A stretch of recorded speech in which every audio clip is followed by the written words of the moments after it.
ஒரு மகிழ்ச்சியான செய்தி. இதயம் நல்லெண்ணெயின் விலை லிட்டருக்கு ரூபாய் 105 குறைஞ்சிருக்கு.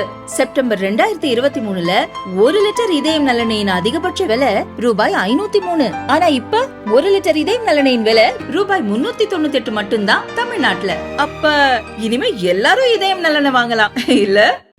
அதிமுக பாஜக கூட்டணி நேற்று உறுதியான நிலையில் திமுக செய்த வரலாற்று பிழைகள் இந்த கூட்டணி மூலம் திருத்தி எழுதப்படும் என்று அதிமுக பொதுச் செயலாளர் பழனிசாமி கூறியிருந்தார்.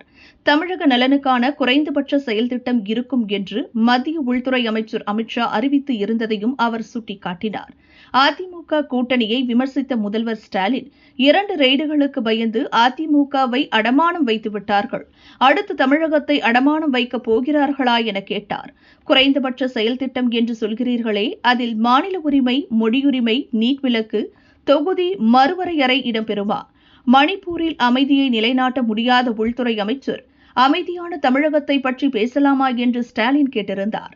அவருக்கு பழனிசாமி பதிலளித்துள்ளார். அவரது அறிக்கை: மணிப்பூர் மீது இருக்கும் அக்கறை துளியாவது தமிழக மக்கள் மீது, குறிப்பாக பெண்கள் மீது இருந்ததா?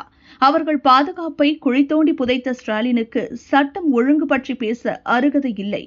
நீட் தேர்வை அறிமுகம் செய்தது யார்? அதை சுப்ரீம் கோர்ட் வரை சென்று வாதாடி நிலைபெற செய்தது எந்த கூட்டணி? இதற்கெல்லாம் பதில் சொல்லிவிட்டு நீட் பற்றி பேசுங்கள். ஸ்டாலின் ஓட்டிய திரைப்பட ரீல் முடியும் நேரம் வந்துவிட்டது. அதிமுக ஒருபோதும் மாநில உரிமையை விட்டு தராது.